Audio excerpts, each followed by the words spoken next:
guess there is, there's always an element of time taking you away from the gut-wrenching feelings of an unwanted event like that, and it does soften it. But it still is now, and it always will be just a point of extreme disappointment and some very negative emotions, I think, around the dismasting. I didn't finish the race. And we collectively, all of us, team, sponsors, friends, followers, all of these people had been working so hard towards that race, and I didn't finish it, and that is never, ever, ever going to sit right with me.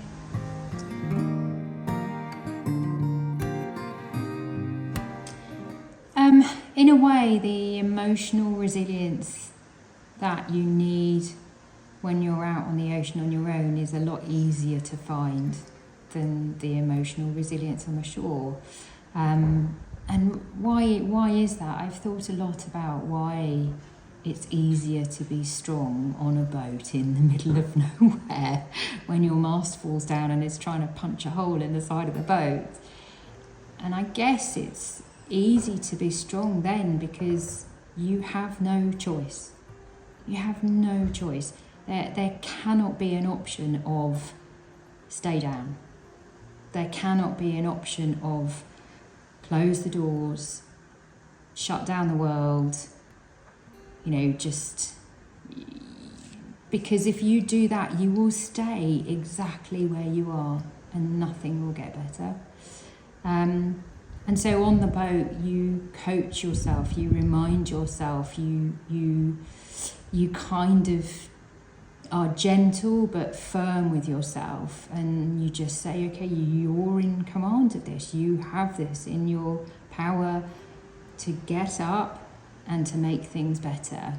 And all you have to do is one tiny little thing, and you will have actually empowered yourself in some way to make your situation better. And it helps. And so now on the shore, it's a very bruising time. It's very bruising because it's difficult to know how to move forwards. Sometimes, the search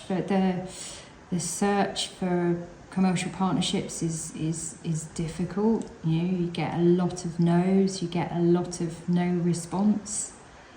Sometimes it feels like you're just shouting into the abyss.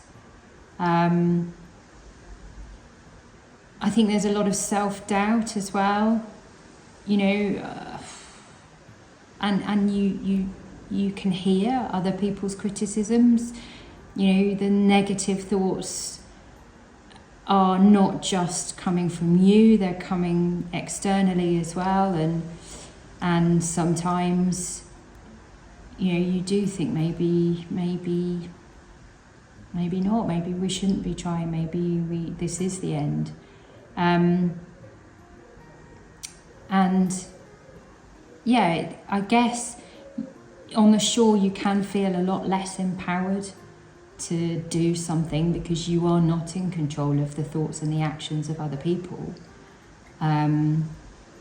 So I do have to kind of think very carefully about how I am going to move and how I am going to pragmatically move forwards, and that the things that I am doing are empowering me and helping me, and to reflect on the good things that are happening around us as well. It's not just doom and gloom. It's not just I don't have this.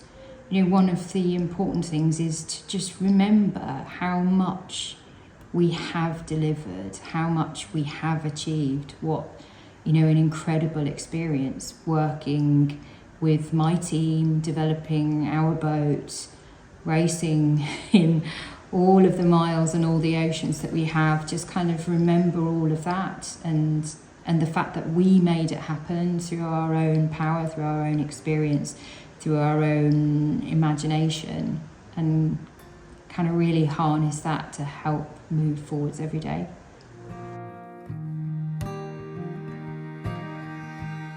The advice that I would give is to just do one thing. Just do one thing every day to make things better. And, that could be just looking after yourself, eating a good meal, making sure you drink enough water, going outside for a walk. It could be sending off one CV, writing one email, ringing one person. Even if you think that thing is not going to have an effect, it's still better than doing nothing.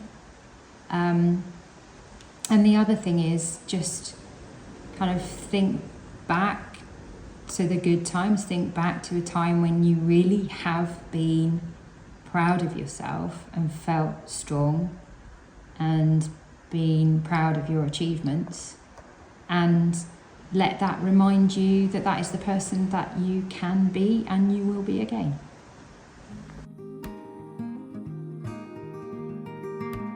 The highlights from my last 4 years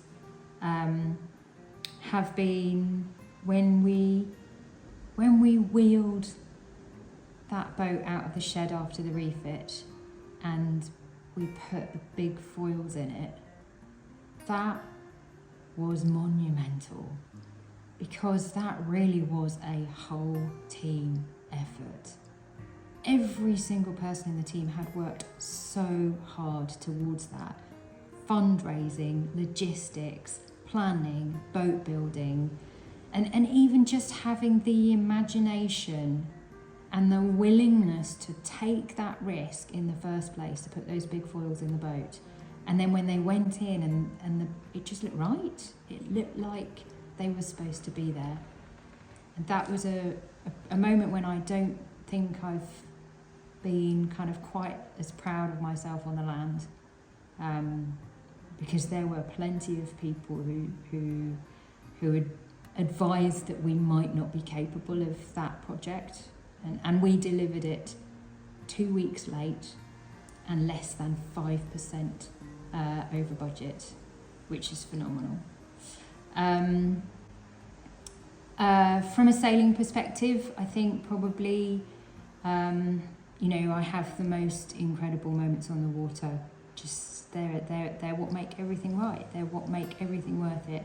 And I really do know. I know how lucky I am to be in a boat that incredible on the ocean on my own at this stage in my career, competing with some of the best sailors in the world, and I'm in the mix and I'm one of them and I deserve to be there, and that is the most incredible feeling.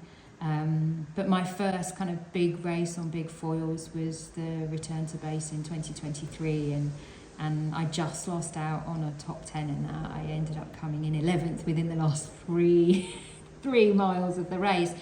But having learnt how to manage that boat and flying back across the ocean, flying on your own, doing over 30 knots, that was incredible. And yeah, there are so many good moments. I think in the Indian Ocean on the Vendee Globe race, when I did 39.6 knots, and I was just laughing. It was incredible.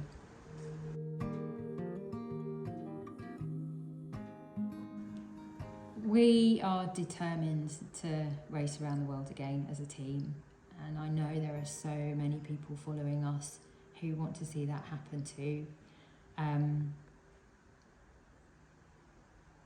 Our biggest challenge is that we can't pass go without a partnership of the value that will allow us to at least race the boat for a year, but ideally a title partnership that will allow us to plan for the next 3 years.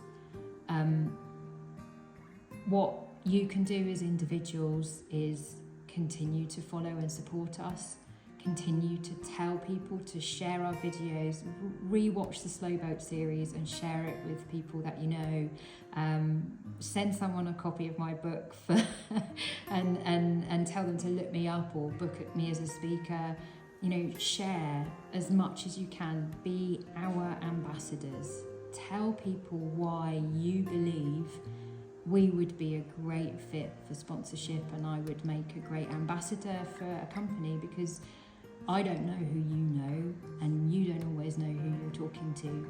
But if you can advocate for us, I believe that's the most powerful thing that our devoted followers could do.